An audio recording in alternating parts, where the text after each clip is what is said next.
Se você esteve com a gente nas últimas semanas, né, esse mês foi bem legal para a gente tratar sobre relacionamento e como as nossas palavras afetam, e você sabe disso, afetam grandemente os nossos relacionamentos. Na verdade, os relacionamentos que vão bem têm tudo a ver com as palavras que você usa, e os relacionamentos que vão mal também.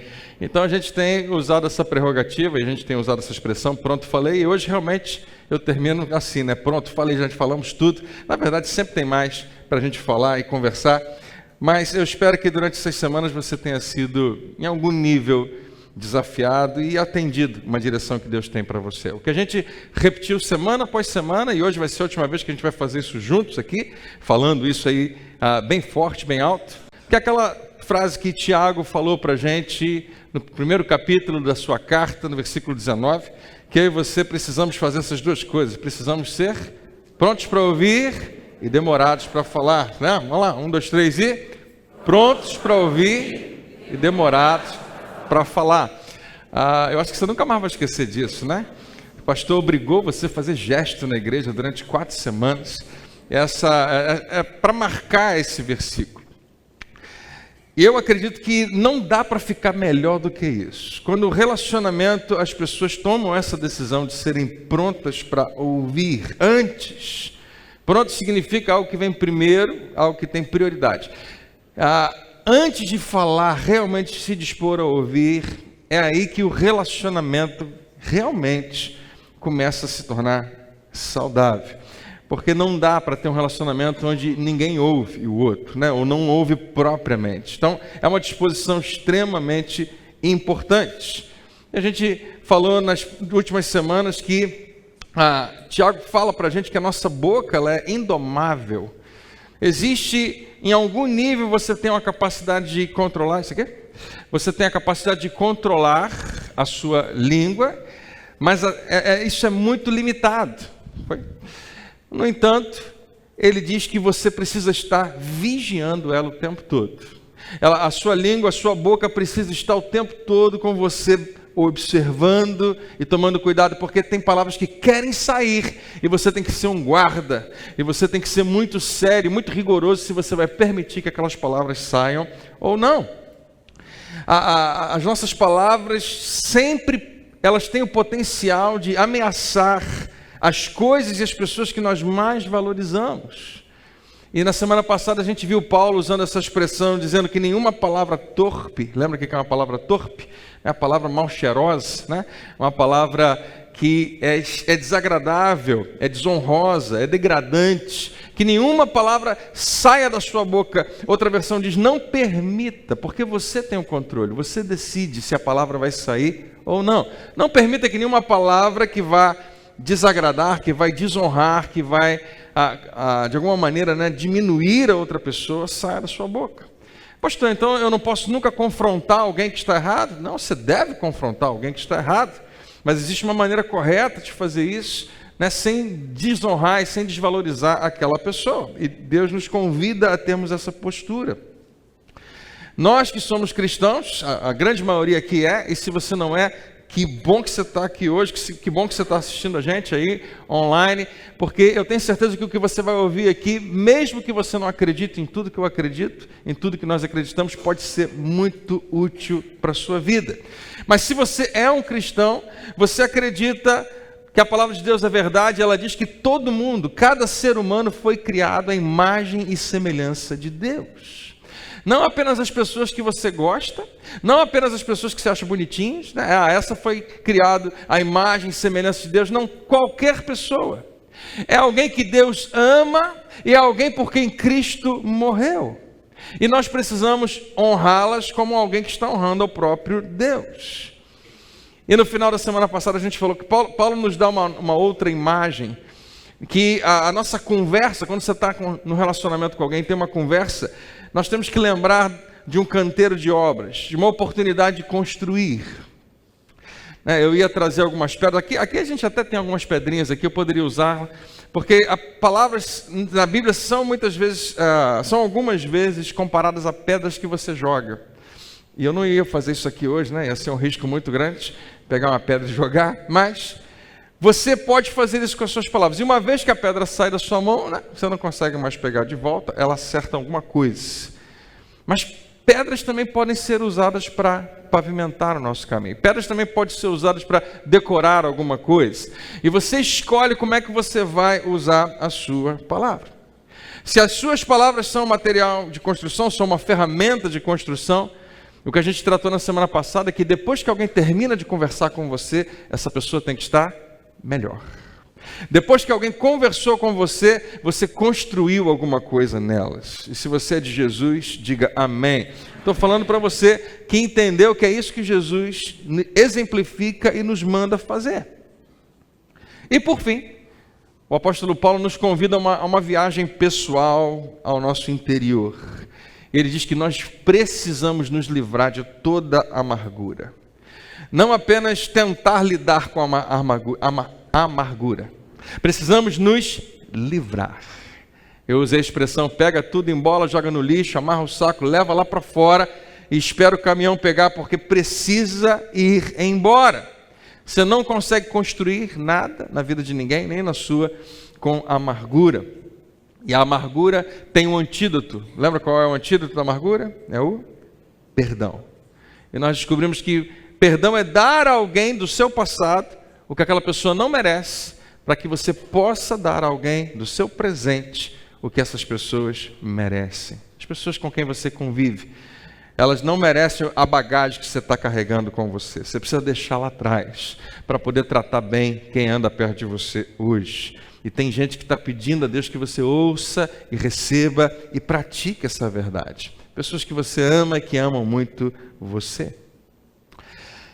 E a razão por que isso é tão importante e é tão sério, hoje a gente vai um pouquinho mais fundo nessa questão, é que eu acho que você sabe disso, que quando alguém é ferido, quando alguém é ofendido, eu uso a seguinte expressão, pessoas feridas ferem pessoas.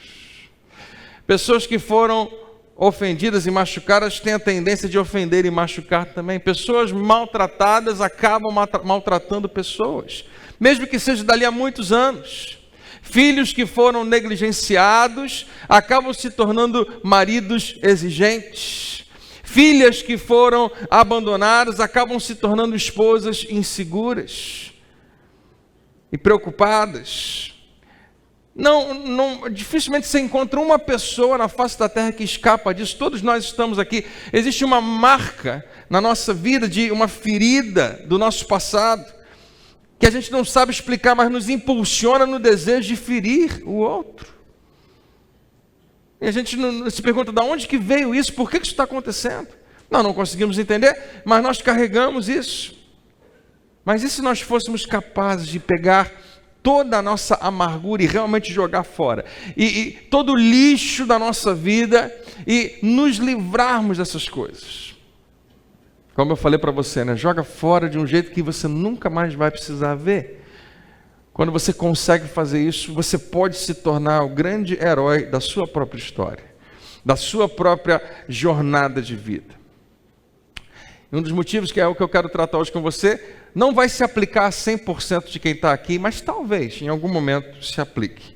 É uma expressão que você já ouviu falar antes. Você já ouviu alguém falando isso? O mundo dá voltas? Você lembra qual é a conotação disso, né? Quando é que a gente fala essa expressão? Quando a coisa virou, né? Quando estava de um jeito, mas agora ficou diferente. Quando um dia eu estava impotente diante de uma situação, não podia fazer nada, mas agora eu tenho algum poder, o mundo dá voltas, né? E as coisas mudaram, e as coisas ficaram diferentes. É quando as pessoas que um dia feriram você, agora estão precisando da sua ajuda. Estão precisando de você.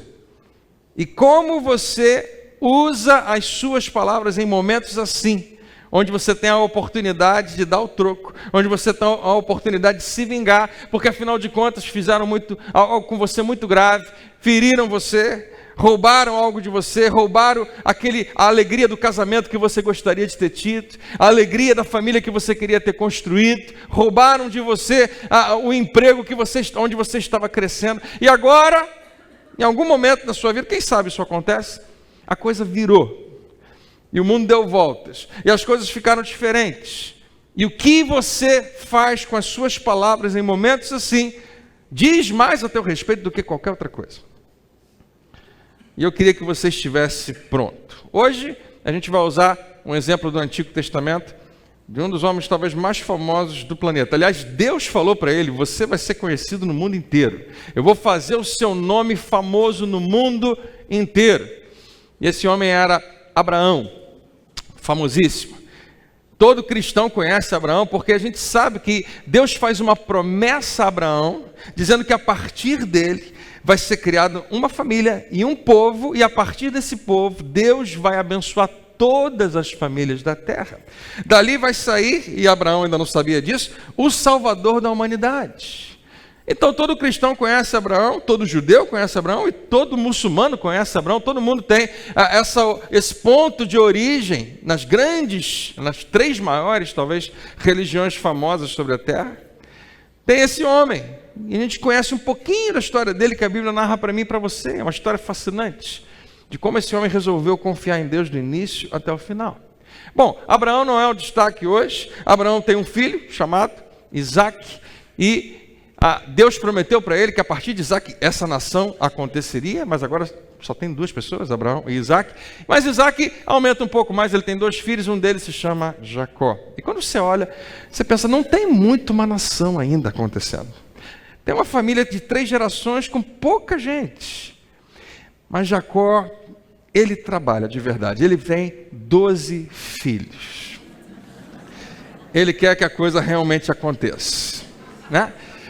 E Jacó, ele tem 12 filhos, e ele tem, a Bíblia vai mostrando, né? Ele se torna um homem extremamente rico, e Jacó, ele vai tendo esses filhos com a sua primeira esposa, depois com a sua segunda esposa, e depois também com as suas concubinas. Melhor dizendo, a segunda esposa é a última com quem ele tem filhos. É justamente dessa segunda, chamada Raquel, que ele tem José. José hoje vai ser o protagonista do que a gente vai tratar. Porque em algum momento você vai ver que todo o plano de Deus, não apenas para Israel, mas para toda a humanidade, dependem num determinado momento das palavras de um homem, onde tudo pode desmoronar caso ele escolha usar outras palavras. O que José tinha em destaque em relação aos seus outros irmãos? José era o filho favorito de Jacó. Nunca é uma boa ideia ter filho favorito, mas a pior parte é que José era o filho favorito de Jacó porque era filho da esposa favorita de Jacó. Então, qual é a primeira coisa que a gente aprende hoje? Homens, nunca tenham uma esposa favorita. Pode dar uma trabalheira imensa, pode causar muito problema. Como eu disse a você, Jacó teve 2 esposas, 2 concubinas, e esse monte. E Raquel, a esposa amada de Jacó, ela morre dando luz ao último filho, chamado Benjamim. E Jacó era muito apaixonado por ela. Os 10 filhos mais velhos de Jacó, eles não gostavam de José. Não gostava, é muito pequeno para dizer o que eles sentiam. Eles detestavam, odiavam, tinham muita raiva, ficavam indignados. E a Bíblia explica por quê. Porque o pai o colocava nessa posição de predileção. É incrível como você vai ver na Bíblia a inveja sempre sendo uma vilã escondida, mas para causar extrema destruição. O primeiro assassinato que acontece na Bíblia é entre 2 irmãos. E o grande vilão da história não é o diabo que aparece para Caim, incitando ele a matar Abel, é a inveja. É a capacidade que eu e você temos e que nunca vai embora, de nós nos compararmos uns aos outros, que precisa ser seriamente vigiada na nossa vida. Quando José tinha aproximadamente 17 anos, um adolescente, um garoto bem novo, naquela época talvez um pouco mais homem, mais responsável do que a gente diria hoje, um rapaz de 17 anos, mas ainda assim um garoto muito novo. Num determinado dia, o pai dele faz uma roupa muito bonita para ele, não fez roupa para nenhum dos outros filhos, mas faz para José. Isso causa nos filhos uma indignação ainda maior. Ninguém tinha roupa colorida, só José. A moda naquele tempo lá era bege. todo mundo usava bege, né? Na verdade era uma tentativa de branco que nunca ficava branco. E aí vai Jacó e pega a maneira de tingir naquele tempo, com certeza não era muito simples, e algumas cores eram muito caras, e ele faz uma túnica com talas coloridas. Nada chamava mais atenção do que José andando. E José usava essa roupa com muito orgulho, com muita alegria. Por quê?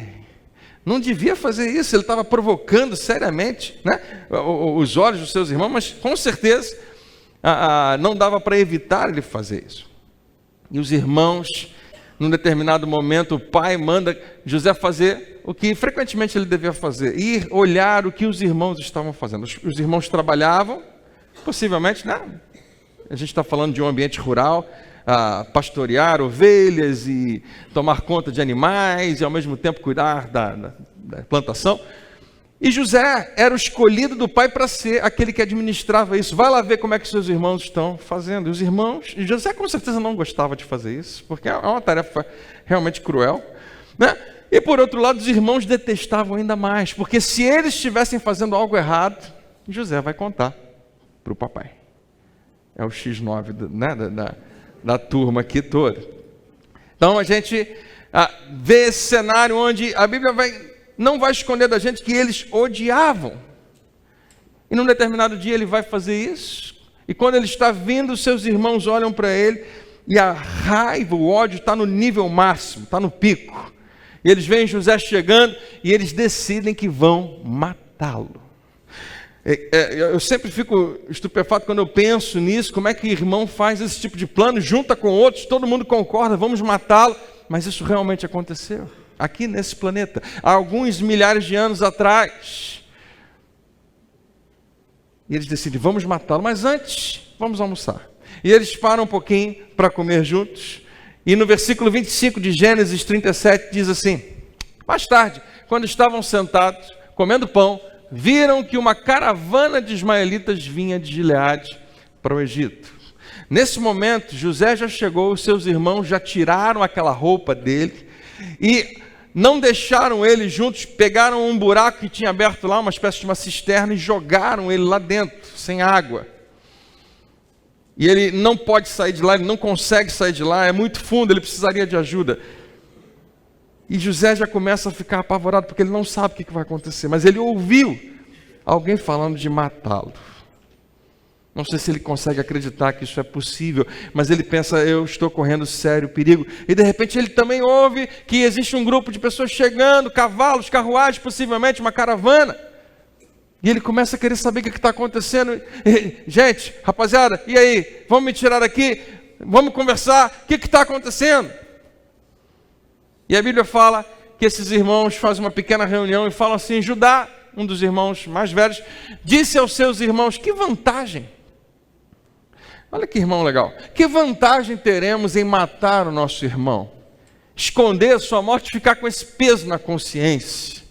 Eles estão começando agora a colocar, as coisas no lugar certo do seu pensamento, e num arrobo de imensa compaixão, eles têm uma ideia muito melhor do que matar: vamos vendê-lo. Vamos vendê-lo aos ismaelitas, afinal, ele é nosso irmão, é do nosso sangue, então não vamos matar, vamos vender. Quanta compaixão, gente, né? De repente eles ficaram as pessoas mais amorosas do mundo. Vamos vender, porque é nosso irmão, e eles todos concordaram. E isso a Bíblia faz questão de narrar, e narra com detalhes como isso é dramático, como isso é forte. Quem é que sobrevive emocionalmente a isso? Ser vendido como uma mercadoria para gente que ele nem conhece, não sabe para onde vai. E a José agora, ele está sendo levado por um grupo de pessoas que ele não conhece, para um lugar que ele não sabe o que é. Ele não sabe o que vai acontecer, mas ele possivelmente está conversando com outros escravos, porque agora ele é um escravo, para tentar descobrir como é que a coisa funciona. E alguém deve ter falado para ele: olha, você vai ser vendido para trabalhar em algum lugar. E alguém pode usar você para trabalhar nas coisas mais variadas. Mas uma coisa é certa: o que você é agora, nunca mais você vai deixar de ser um escravo. E você vai continuar, essa é a sua vida daqui para frente. O que você vai fazer, para que você vai ser utilizado, vai ficar a encargo do seu senhor, do seu dono. Mas essa é a sua vida. E José agora está apenas esperando para ver que sorte, entre aspas, ele vai ter. Quando chega no Egito, a Bíblia vai contar que José é vendido para um homem chamado Potifar. Capítulo 39, verso 1. Quando José foi levado para o Egito, foi vendido pelos ismaelitas que o tinham levado para lá ao egípcio Potifar, oficial do faraó e comandante da guarda. José foi vendido por um cara importante. Só que José é apenas um escravo. É mais uma ferramenta para Potifar usar junto com as outras que ele tinha. O que é interessante é que no próximo versículo, depois que José foi vendido pelos irmãos e agora vendido a Potifar, a Bíblia fala o seguinte: o Senhor estava com José. Ao que eu e você talvez tenhamos que parar um pouco e perguntar: não faz sentido. Se o Senhor estivesse com José, não seria José que teria sofrido isso, teria sido os irmãos. Esses irmãos invejosos é que deveriam ter sido vendidos como escravos. Se o Senhor estivesse com José, José tinha que estar em casa, na casa do seu pai. Como é que pode? A gente não ouve falar isso, que se você anda com Deus, se Deus está com você, coisas boas acontecem. Ele te cerca de bênçãos. Você pode ter a expectativa de que as coisas vão funcionar e vão dar certo, e as portas vão se abrir e tudo vai dar certo. E quando a gente vê algo assim acontecendo, onde injustamente um jovem de 17 anos é vendido e é levado escravo, e agora sua vida parece que acabou, e ele perdeu a perspectiva que ele tinha na sua família. Deus estava com ele. E a Bíblia continua dizendo: e o abençoava em tudo o que fazia. E ele passou a morar na casa do seu senhor egípcio. Alguns anos possivelmente se passaram, alguns meses, e Potifar começou a perceber que José, ele era mais inteligente do que a maioria dos outros escravos. E ele tinha alguma cultura, algum entendimento, e ele poderia ser mais útil. E ele começou a perceber também que José tinha algo que era difícil mais de encontrar: integridade. Que José permanecia sempre fiel e sempre honesto em tudo que ele fazia. Com certeza não era tão fácil achar. E Potifar o coloca nessa posição, né? Chama ele para ser o seu mordomo pessoal.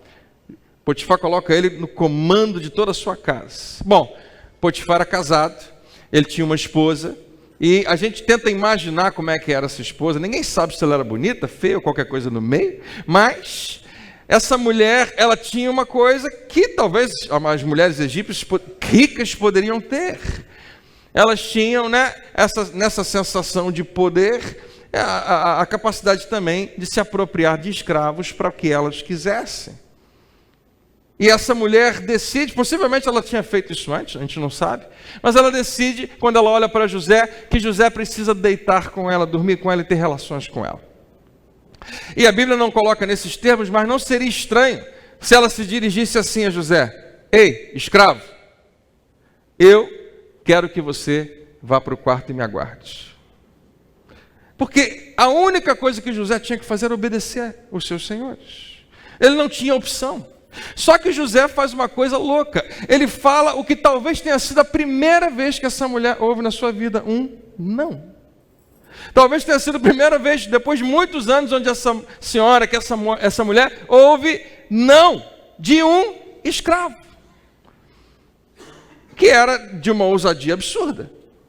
E José fala isso. A Bíblia fala assim: mas ele se recusou e disse a ela: o meu senhor confiou a mim tudo que é dele, e ele nem sabe o que existe na casa, porque deixou tudo sob minha responsabilidade. Aqui está, eu amo essa frase. É tão bom quando você encontra, né, gente que você confia desse jeito. Você não precisa nem saber, mas você sabe direitinho que essa pessoa está sendo honesta e fiel. E ele está sendo. E ele continua dizendo: ninguém nessa casa está acima de mim. E ele não me privou de coisa alguma a não ser da senhora, porque é mulher dele, obviamente. Mas quantos outros no lugar de José estaria pensando diferente? Quer saber de uma coisa? Olha o que a vida fez comigo quando eu era bonzinho. Olha o que aconteceu comigo até agora porque eu fui honesto. agora que eu conquistei algum lugar, agora que o meu Senhor me colocou acima de tudo, quer saber? Eu vou me colocar acima de tudo e ainda mais. Eu vou me aproveitar dessa minha posição. Eu não quero nem saber, eu vou viver a vida. Não. Mas a grande justificativa que está por trás de tudo isso, quando José diz não a essa mulher, eu considero surpreendente. No final do discurso, José fala assim: como poderia eu então cometer tamanha maldade e pecar contra Potifar? E pecar contra o meu dono? Não, e pecar contra Deus. O que faria qualquer um ouvindo a história dizer: Deus? José, você quer dizer o mesmo Deus que permitiu que você fosse vendido pelos seus irmãos? O mesmo Deus que assistiu enquanto você era levado por uma caravana de estrangeiros para um lugar que você nunca viu na sua vida, para ser usado pelas pessoas? Esse Deus que você está falando? O mesmo Deus que, se fosse real na sua vida, como é que permite que você seja separado da sua família? E a Bíblia fala que essa mulher, depois que ouve não de José, não desiste, continua tentando dia após dia, ela insiste, mas ele sempre evitando. E até num determinado momento onde ela não aguenta mais e agarra ele, e ele não vê escapatória senão fugir do jeito que fosse possível. E ela fica com a roupa dele e ele foge. E de posse agora da roupa de José, ela diz para o seu marido que esse empregado que você contratou, que você comprou, que era escravo e que agora é dono de tudo aqui, ele tentou me violentar, ele tentou me estuprar. Que era uma grande mentira, que era uma absurda injustiça. Simplesmente essa calúnia já tem um peso gigantesco e o pior é o resultado disso tudo. No versículo 20 diz: o Senhor de José não teve opção, mandou buscá-lo e lançou na prisão, no lugar onde ficavam os presos do rei. E ele ficou lá, ficou na prisão. E agora, se já era ruim ser escravo preso, não tem muito mais para onde ir. José com certeza está no que eu e você chamaríamos do fundo do poço, o lugar mais baixo que alguém poderia estar, e ele não fez nada, a não ser fiel e honesto para ser colocado lá. Mas o Senhor estava com José. Eu e você dizemos amém, mas eu preciso pensar, se o Senhor está com você, você não é preso. Não é? Quem tinha que ser preso era ela. Não é pela calúnia, pela tentativa de violentá-lo. Se o Senhor está com você, você entende que justiça é feita. Não, o Senhor estava com José e derramou a sua bondade sobre ele, de maneira que ele conquistou a simpatia do carcereiro. Eu acho graça de dizer, quem quer ter a simpatia do carcereiro? Se Deus está com você, você não conhece o carcereiro, você não sabe quem ele é. Quanto mais você tem algum tipo de relacionamento com ele. Quando José é lançado da prisão, quando José é vendido pelos seus irmãos, quando José experimenta os piores momentos da sua vida, e a Bíblia faz questão de registrar, mas Deus estava com ele, eu preciso chamar a sua atenção. Esse verbo é muito importante. O Senhor estava presente com ele, mesmo que José não conseguisse perceber também. Mas a mágica, que para mim que é o mais sensacional nessa história inteira, José sempre é um exemplo para deixar a gente envergonhado, porque quando você dá qualquer justificativa de que a sua história fez alguma coisa com você, por isso que você age assim, a gente tem que olhar para José. Porque se tem alguém que poderia dizer, olha, eu tinha tudo para ser o cara mais complexado do mundo, mas escolhi diferente, é ele. Se você acredita que ele existiu, que ele é uma pessoa real. José, e eu gosto muito dessa frase, guarda ela, ele escolheu viver como se Deus estivesse com ele, mesmo quando parecia que Deus o tinha abandonado, mesmo quando parecia que Deus não estava nem um pouco perto dele. Ele escolhe viver como alguém que tem Deus perto, que vai confirmar o que mais tarde alguém vai escrever sobre ele: o Senhor estava com ele. André, eu não consigo entender isso muito bem. Se Deus está com você, você não é preso. Se Deus está com você, né, você não é preso injustamente. Se você cometeu um crime, é certo, Deus pode até tratar contigo na prisão, amém? Mas você não fez nada de errado e você é preso. Você não fez nada de errado e você é vendido pelas pessoas que deveriam te proteger. Deus está comigo. Que Deus é esse que não está observando o que está acontecendo? E talvez seja a história de muitos. E a gente não compreende isso. Mas eu queria que hoje a venda caísse dos nossos olhos. E nós entendêssemos o que cristianismo não é. Porque venderam para nós uma ideia errada. Eu coloco da seguinte maneira: coisas ruins têm acontecido com pessoas boas desde sempre. Desde que o mundo existe. A gente queria que pessoas boas só tivessem experiências boas, que nunca nada de ruim acontecesse com elas. Mas José é um ótimo exemplo para mostrar para mim e para você, e tantos outros. Pode pegar o dedo, abrir a Bíblia e apontar, você vai encontrar gente que andou com Deus, que foi fiel a Deus, mas que experimentou momentos muito difíceis. Gente boa demais. Assim como eu e você, né? Gente boa, que está fazendo o melhor que pode, e coisas ruins acontecem. Sempre foi assim. Mas eu queria te dizer que Deus tem estado ao lado de pessoas boas em tempos ruins também, desde sempre. Em todo tempo eles têm estado perto. Depois de algum tempo, José se torna meio que um assistente administrativo da prisão. A Bíblia fala que o chefe lá da prisão, o carcereiro, coloca José responsável pelos outros prisioneiros. E os anos vão se passando, José mantém a sua fé e a sua confiança em Deus, inexplicavelmente. Um determinado dia chegam 2 novos prisioneiros, um padeiro real, o cara que tomava conta da padaria do reino, Faraó, e o copeiro, responsável, meio que um mordomo, responsável também para provar o vinho de Faraó antes de Faraó, para garantir que ele não fosse envenenado. Esses 2 homens são presos.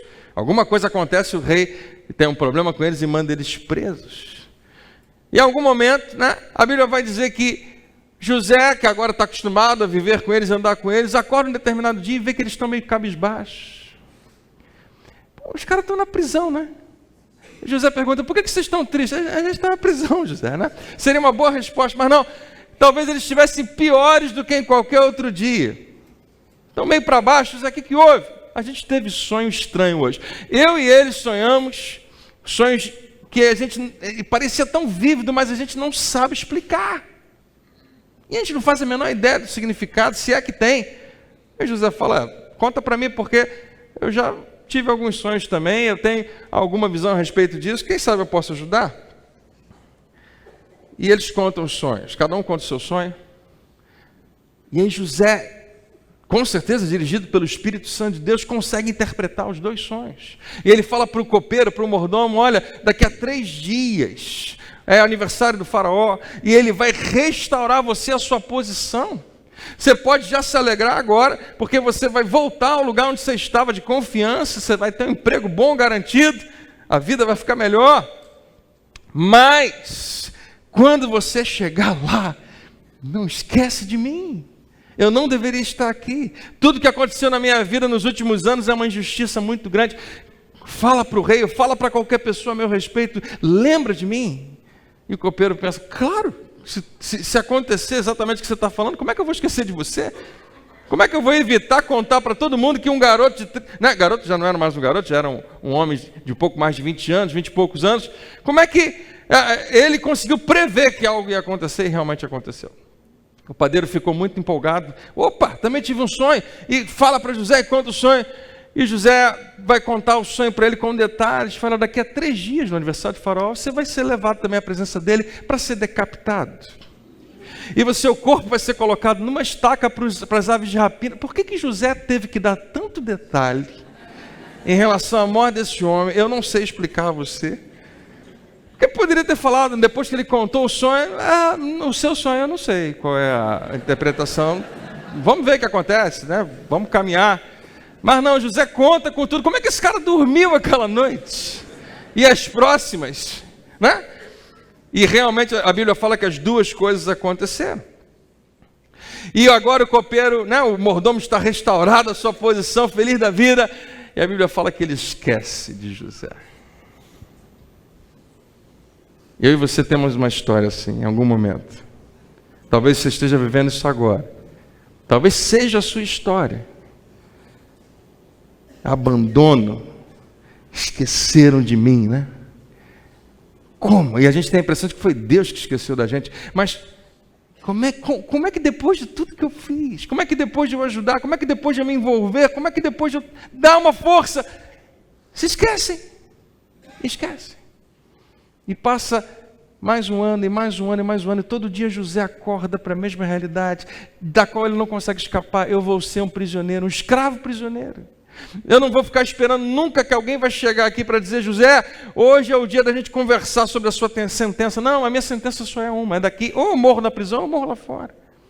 Não tem outra opção para um escravo prisioneiro. Esqueceram completamente dele.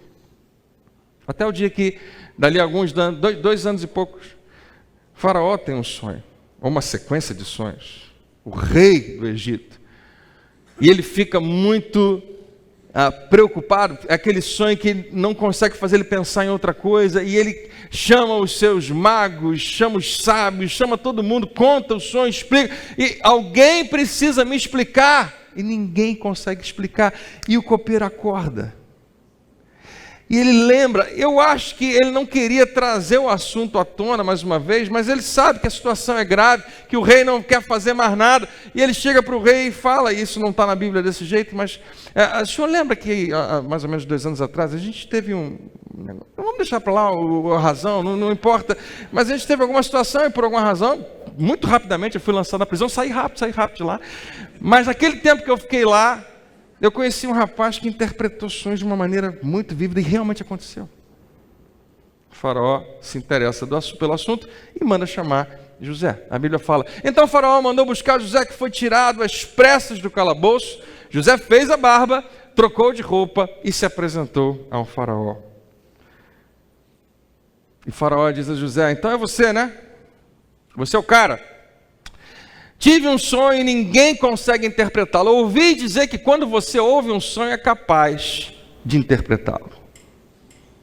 E o que José diz a seguir são talvez as palavras mais corajosas já pronunciadas por alguém, especialmente por um estrangeiro, que aparentemente o Deus dele não está fazendo nada por ele ultimamente. José fala, eu não. José respondeu, eu mesmo não posso fazê-lo. E eu fico pensando como é que o copeiro ficou nessa hora.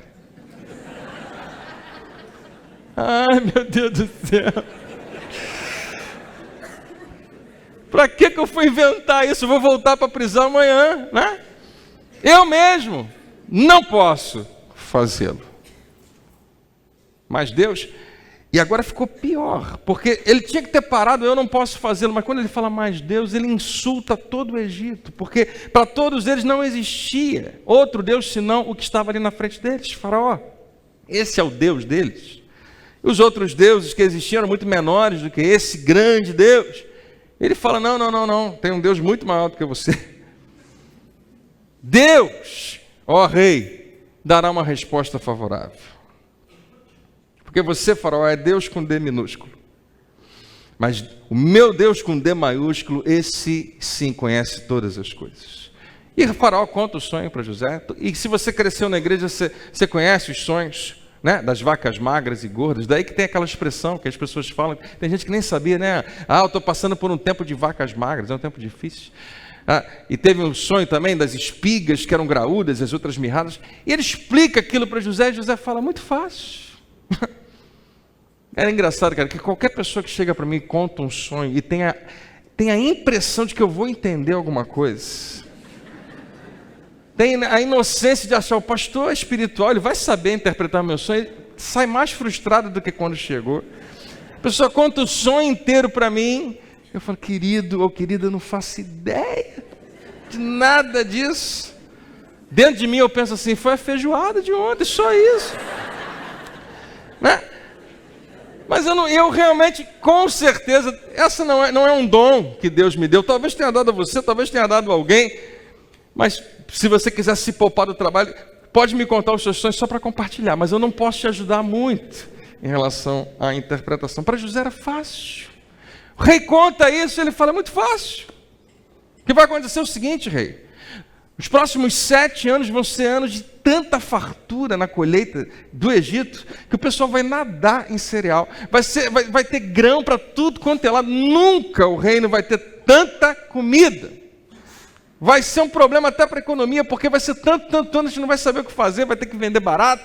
Mas são 7 anos, mas não se engane, rei. Quando terminar os 7 anos, o que vem a seguir é isso aí. É grave demais. Catastrófico. 7 anos sem nenhuma colheita. 7 anos de seca, sem chuva, fome. 7 anos terríveis. E aí José faz o impensável. Ele começa a dar conselho ao rei do Egito. O cara é um prisioneiro que está 40 minutos fora da prisão. Começa a dar conselho ao rei. E ele começa a explicar, o que o senhor tem que fazer é o seguinte, e o faraó gosta de ouvir José, porque é muito interessante pessoalmente para ele.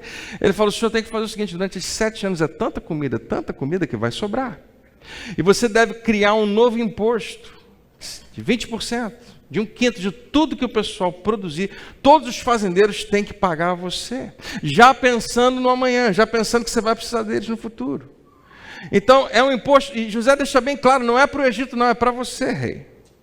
Que no final das contas, quando chegar a hora, ele vai ter feito uma série de armazéns em várias cidades diferentes, com muito cereal. Quando chegar a hora, você vai ter para vender. E não foi diferente, quando os anos de fome chegaram, o Egito inteiro vinha comprar, não do próprio Egito, mas da mão de Faraó. Ele se torna o cara mais rico, se ele já era antes, o maior de todos, naquele tempo.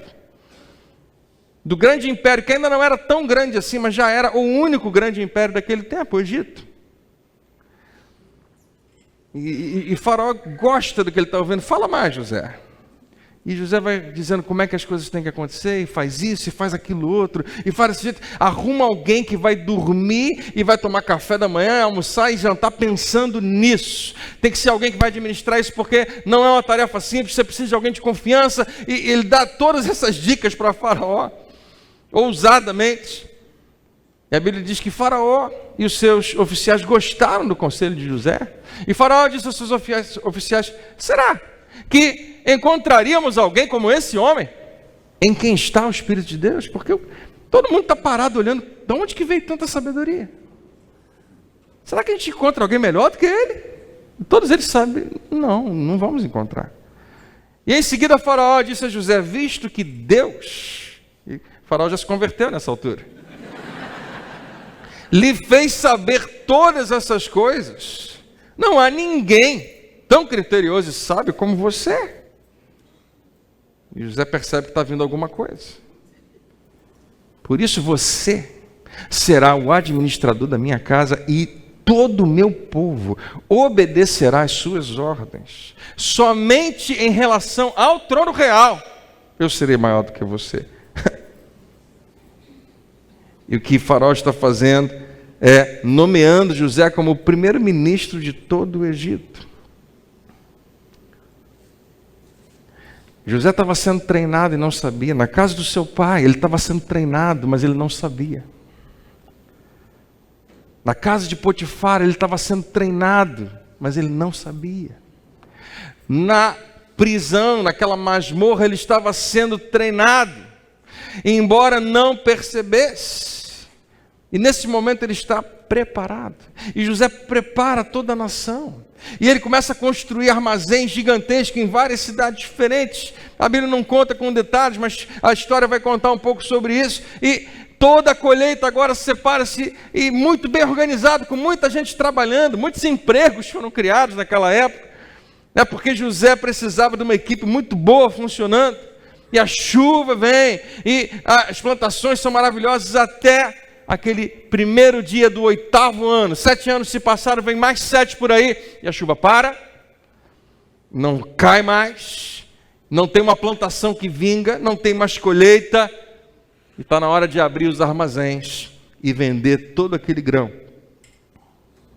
E o Egito começa a vender tudo que tem para comprar comida. Os egípcios começam a vender os seus animais, começam a vender as suas coisas, porque eles precisam ter comida. E Faraó, como eu disse para você, se torna o cara maior que existe no planeta. Só que a fome não acontece só no Egito, as regiões todas estão com fome. A fome se espalha para além das fronteiras do Egito. Mas a melhor parte é que a notícia de que só no Egito tem comida também se espalha. E um pouco mais ao norte, a família de José está sentindo os efeitos da fome. E é engraçado como é que Jacó se dirige aos seus filhos. Ele já é um homem idoso, mas parece que é o único que tem algum tipo de posicionamento. Jacó ficou sabendo que no Egito havia mantimento, e então disse a seus filhos: vocês acham que adianta ficar olhando uns para os outros? É uma frase que de vez em quando a gente fala, né, para os nossos filhos. Só ficar olhando para o outro, tem que fazer alguma coisa, você tem que agir. E acrescentou: ouvi dizer que há trigo no Egito. Desçam até lá e comprem mantimento para que continuemos vivos e não morramos. E o cenário agora está montado. E as sortes foram invertidas. Você sabe o que vai acontecer. Esses irmãos responsáveis pela maior desgraça na vida de um rapaz, agora vão precisar dele. E eles vão até o Egito. E não sei se por coincidência ou porque na cadeia dos eventos acabou acontecendo isso, eles vão parar na mesma cidade onde José está distribuindo alimentos, ele mesmo está lá. E eles são levados até a presença dele para falar com ele. José era o governador do Egito, era ele quem vendia a todos os que precisavam. Os irmãos de José foram à sua presença e se inclinaram com o rosto no chão diante dele. E José logo reconheceu seus irmãos, porém fez de conta que não os conhecia. E eles não o reconheceram, obviamente. Você sabe por quê que eles não o reconheceram? Porque ele estava de óculos. Igual o Clark Kent, né? Quando você bota o óculos, ninguém reconhece mais ele. Não, eles não reconheceram porque José é um homem, agora está com 30 anos de idade, um pouco mais do que isso. Muitos anos se passaram. Eles nunca poderiam imaginar que aquele garotinho, que aquele adolescente, tivesse sequer sobrevivido. Quanto mais estivesse numa posição como aquela. E essa pergunta que eu quero deixar com você hoje, porque eu queria que você pensasse nesse cenário. As pessoas que me fizeram sofrer gravemente estão inclinadas na minha frente. O que você faz quando você tem o poder e as suas palavras determinam o destino do seu inimigo? Daqueles que lhe fizeram mal. O que você faz quando você tem o poder e suas palavras determinam o que vai acontecer com a outra pessoa? A resposta é a seguinte: depende do que você fez com a sua própria amargura. Depende de como você tratou dessa questão no seu interior. Se você vive carregando esse sentimento, você vai agir como uma pessoa que lhe maltratou e você não vai conseguir não dar o troco. Você tem que dar o troco. Eu preciso me vingar. Eu não posso suportar. Ela precisa sentir a dor que eu senti. Porque ao invés de fazer o que Tiago manda a gente, livre-se de toda amargura, nós guardamos e carregamos aonde vamos. É a minha amargura, ninguém mexe nela. Porque, queridos, lá estão os seus 10 irmãos. E José se lembra do dia terrível, do grande terror, quando seus irmãos tiraram a roupa dele, jogaram ele numa cisterna, riram dele, ameaçaram ele, talvez bateram nele, e venderam ele como se fosse qualquer coisa. Venderam sem saber para onde ele ia, sem saber que fim ia dar. Se ele ia sobreviver ou não, vende ele. José se lembra de correntes nas suas mãos, sendo arrastado, tendo que andar um pouco mais rápido, porque a carruagem ia um pouco mais rápido, eles atrás de cavalos, com correntes pesadas nos pés e nas mãos. Ele se lembra do terror dos mercadores de escravos, onde as pessoas olhavam para ele de cima a baixo para saber para que ele ia ser bom, onde que a gente vai poder usá-lo. E agora ele está ali na frente dos seus irmãos. E a Bíblia diz que nos próximos 3 capítulos, José meio que brinca com eles. Eles não sabem que ele é José. E ele começa a acusar: vocês são espiões. Não, de jeito nenhum, são espiões. E ele quer arrumar algumas maneiras. O que eu acho que José está fazendo, parece que ele está testando eles. Ele quer saber quem eles são, se eles ainda são as mesmas pessoas. Mas eu acho que mais ainda do que isso, eu acho que José está tendo um conflito no seu interior. Ele está brigando contra ele mesmo o tempo todo. O que eu vou fazer? O que eu vou fazer? O que alguém faz numa posição dessa? Olha o que fizeram comigo. Olha o que fizeram contra mim. E ele precisa descobrir o que ele vai fazer. Talvez ele vá e volta nas suas emoções muitas vezes. Talvez ele não tenha dúvida do que ele vai fazer, mas ele não está emocionalmente pronto. E isso dura alguns meses. Esses 3 capítulos. E então, José não conseguiu mais se conter. Diante de todos os que estavam com ele, ele gritou: saiam todos daqui. Ele pede para todo mundo no salão ir embora, e ele quer ficar só com aqueles 10 homens que estão pensando: meu Deus, o que ele quer com a gente? Quem somos nós para o rei ou para o governador do Egito? Ele pede que todos eles vão embora, e a Bíblia diz: ninguém ficou com ele quando José se revelou aos seus irmãos. E eles não fazem ideia do que vai acontecer. Mas a Bíblia diz que José, ele se revela. Então, ele disse: o grande governador do Egito, o homem que tem a sorte dele nas suas mãos, eu sou, e agora ele fala na língua deles, eu sou José. E eles sujaram suas vestimentas de baixo. Não, isso não está no texto, mas eu achei que alguma coisa deve ter acontecido nesse momento.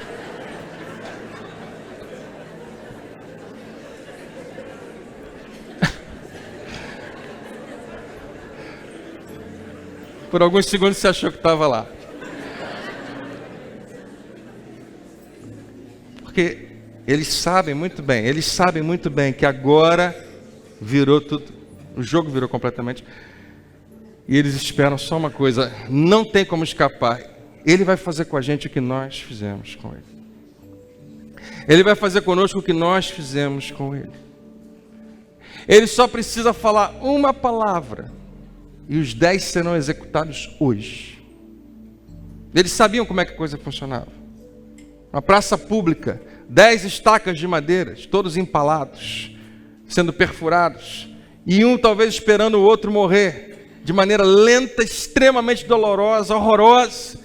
Quando a estaca atingia o coração por dentro, é que finalmente a pessoa morria, e podia durar dias. Eles só podiam imaginar o que vai acontecer com a gente, o que é suficiente para pagar o que nós fizemos com ele.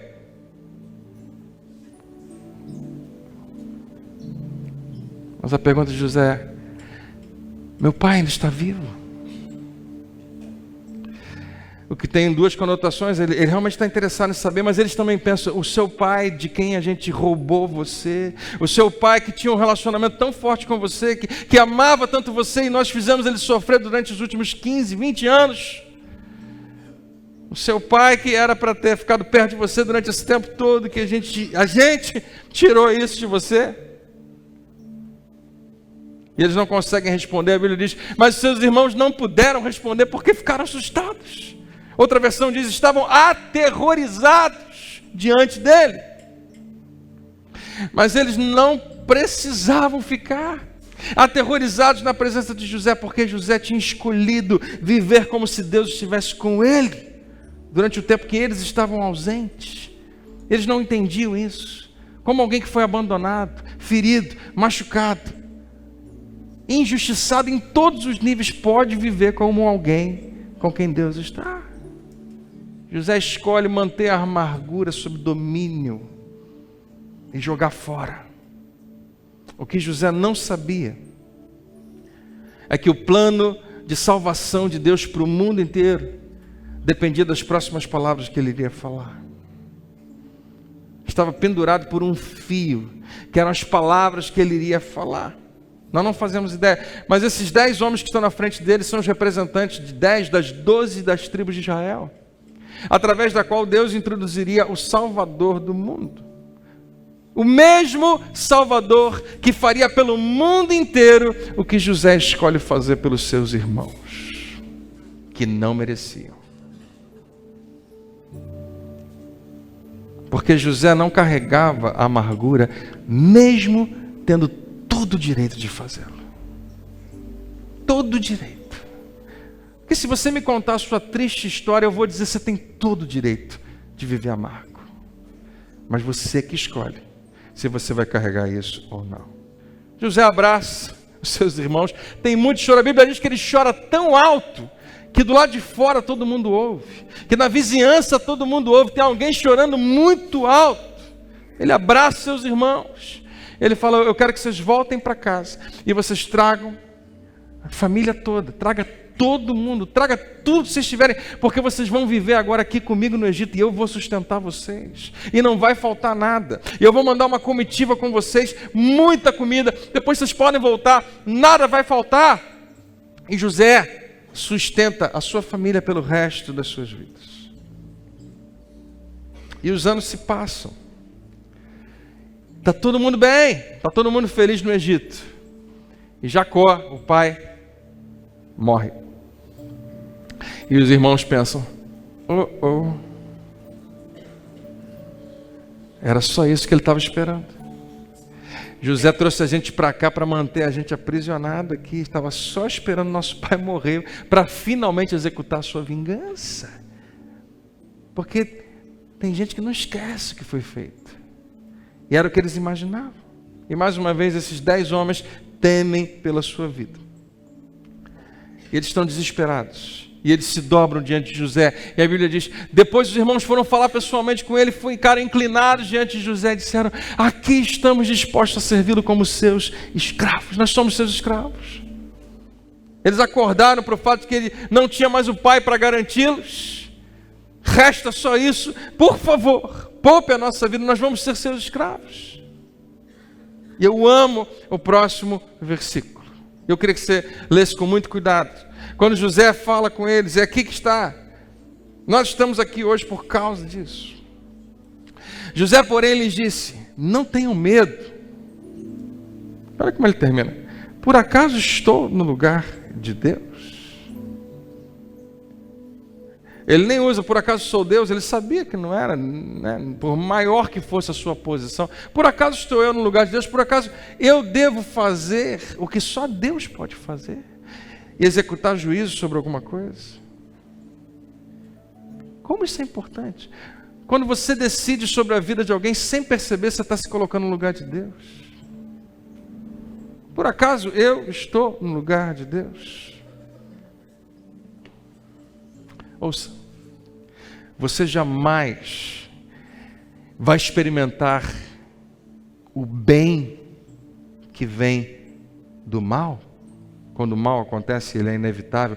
Você jamais vai experimentar o bem que vem do mal se você não reconhecer que Deus estava com você durante aquele mal, que Ele não deixou você sozinho. E quando chegar a hora certa, você se recusar a se colocar no lugar de Deus e executar juízo sobre alguém. Você nunca vai saber, você nunca vai experimentar as coisas boas que podem acontecer porque algo ruim aconteceu. Eu tenho experiências para contar, um monte. André, se você pudesse voltar atrás, claro que a gente gostaria muito de mudar algumas coisas, mas quando a gente para pensar, muita coisa boa acontece. Nós crescemos. E você nunca vai experimentar, a não ser que você decida lembrar: Deus estava comigo no meio daquele mal, mesmo que eu não percebesse. E eu decido que eu não vou me colocar no lugar de Deus. Esse é um dos meus versículos prediletos de toda a Bíblia. É bem verdade que vocês planejaram o mal contra mim, mas Deus, que é muito maior do que vocês, tornou o mal em bem.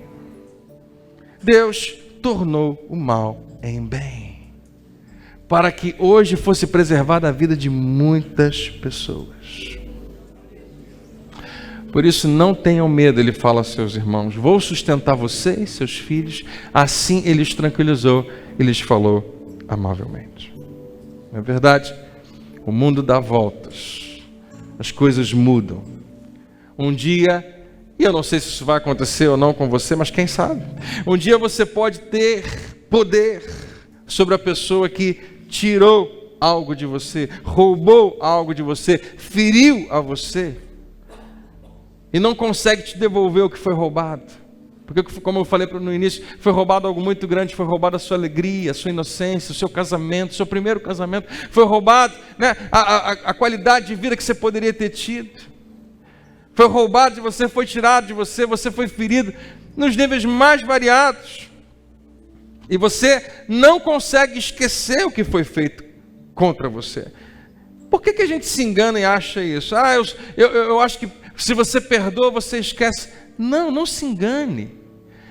Você tem que perdoar independente de esquecer ou não. Porque memória é o que você sempre vai ter.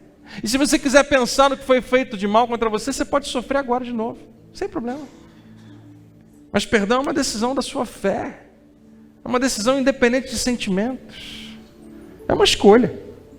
Eu não vou carregar.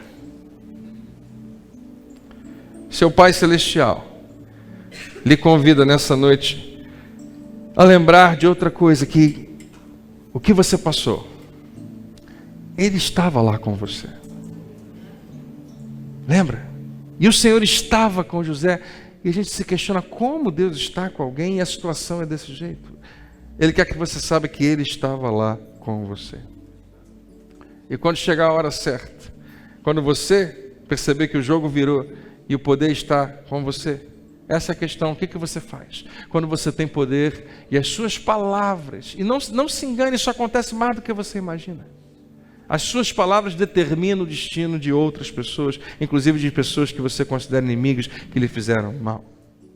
Eu quero que você saiba hoje, que se você esperar chegar aquele momento, a sua decisão, ela não vai ser determinada pelo calor do momento. Vamos ver como é que eu vou sentir na hora. Não.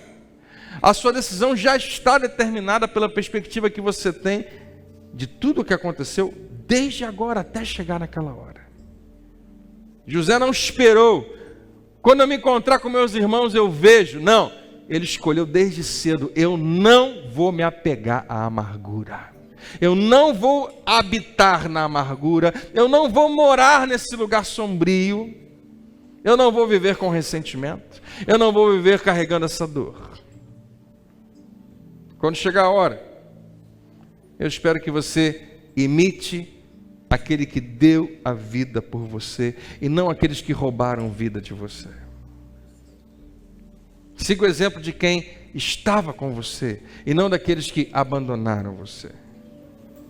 E se você fizer isso, naquele momento, você vai ser extremamente parecido com seu Pai Celestial e você estará livre. Feche seus olhos.